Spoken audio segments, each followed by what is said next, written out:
My name is Prince Eno, a sinner, child of the Most High, and I'm building an eight-figure empire. Make sure my family, my generations, my people are taken care of.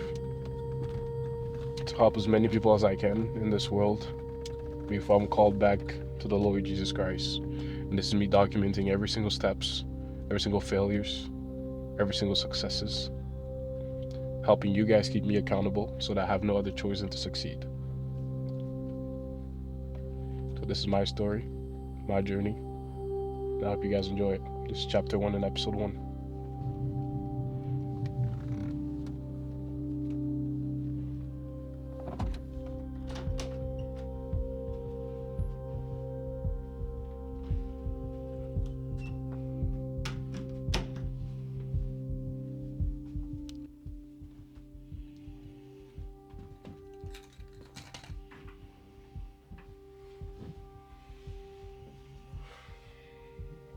If you don't know me yet, my name is Prince Eno, and I am 21 years old, and right now I am juggling school, work, content creation, at least aspiring to, and building what I believe will become an eight-figure empire. And I know what you're thinking, right?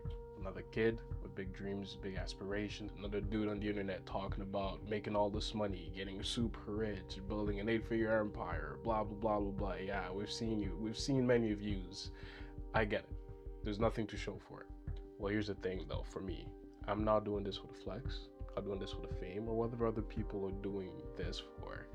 I'm not doing this for the posting the Lamborghinis on Instagram, although that will be really cool when I get to post me in a Urus or in a freaking Huracan or in a Bugatti, right? That will be cool seeing prints of that, but I'm not doing that for that. I grew up Christian, well, actually Catholic, but that's not a topic as I don't really believe Catholicism should be a branch at all. You shouldn't be worshiping Mary, but that's another thing we could get into in a different topic. I grew up Christian, but I never really lived a Christ-like life. I knew the verses, some of them. I was raised in church, but I lived for the world. I lived for what felt good. I lived for instant gratification. And I'm still that same person. I'm still that same sinner. But I'm deciding today now to change to live for Christ. One of my main goals for 2026, above all else, the main goal that is ahead of everything else that I want to do and accomplish, is live for the will of God and get close to Jesus. So I'm still that same sinner, I'm still that same guy, but what I'm deciding to do now is putting it out there, putting it on YouTube, build a community, and have you guys keep me accountable. Journey is about, right? It's not about the money, it's not about the glory, it's not about the fame, like I said. It's about building something and doing something that glorifies Christ above all else. It's about creating generational wealth for me and mine. It's about making sure my little brother, when he graduates school 10 plus years from now, that he doesn't have to be stuck in the job market like everybody else. He has a six-figure job lined up in his brother's company. He can run it, he can do whatever he wants. It's about retiring my parents, these old dudes, as sometimes I may get annoyed or I may be like, damn, like, can you get off my back? I love them to death. I can't have them work into their 60s, into their 70s. I just can't be the man that I am, the son that I am, and watch that and allow that. It's about that. It's about building infrastructures back home. I'm a Canadian immigrant, although I spent most of my life here. I wasn't born here. I'm from Ivory Coast, Cote d'Ivoire, for those who know. Football stadiums, basketball courts back home, hockey rinks. Show them what hockey is. I play hockey and I love that sport. I would love to bring it back home. Giving to as many people as I can, financially or however they may need it.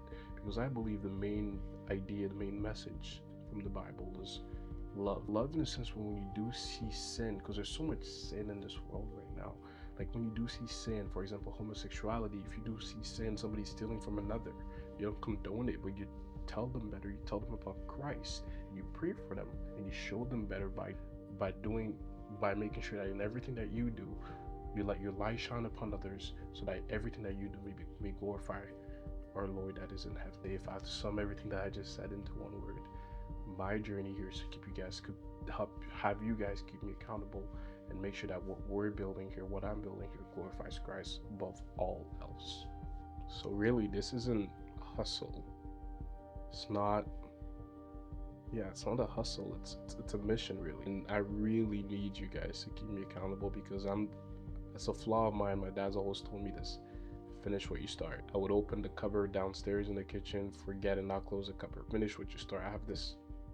I can't finish what I start. I've done so many things. Like, finish what I start. So I need you guys to keep me accountable so we can see this mission through. I think for you guys to really understand why now is a time, now is why I need to build this, I need to make this happen. I need to take you guys back a little bit. A little bit. So, right out of high school, I didn't go to uni, I didn't, do all of that. I got into life insurance sales. And at 19 years old, I made a little bit over 100K, all in all, with my sales and everything else I was doing on the sides. Like, I was doing other stuff as well. Like, I was in the trenches when Solana and meme coins were like really huge. I was in the trenches trading meme coins. I lost money, but I also made some good money, right? I think I lost more than I made though overall. I don't know, but I was making money there. Clothing brand, Shopify, I made some money there. Selling stuff, insurance, trading. I was kind of all over the place, but I was making money. So like I said, I touched a little bit over 100K that year. At 19 years old, I made a little bit over 100K. And I know to some of y'all out there, like, that are showing the Lamborghinis, or some of y'all that have these businesses, these agencies, it might not sound, but for a kid from Ivory Coast with immigrant parents, I don't even think my parents ever touch 100K in their lives. I don't even think any of my teachers touch 100K in their lives. And at 19, I did that. And I thought I made it.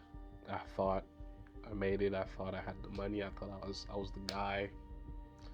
So, because I didn't come from money, when I did get all that money, I did what every other kid at that age would do. At least I think would do. I bought stuff. Hella stuff. I got myself my first actual car. Because my first actual car was a Honda Civic. But me and my friend split it because we were supposed to flip the car for money, but I just ended up buying it out from him because I just needed a car to go to the gym and whatnot. But my first actual car, bought by myself, owned outright, a Cadillac CTS Coupe 3.6 liter V6, pushing about 313 horsepower. Still own that car to this day. Absolutely gorgeous, monster of a car, beautiful. I love that car. So yeah, I splurged a little bit. I spoiled myself. Actually, I got that car my best month ever in the industry. I think I closed all in all that month around 22K as a paycheck.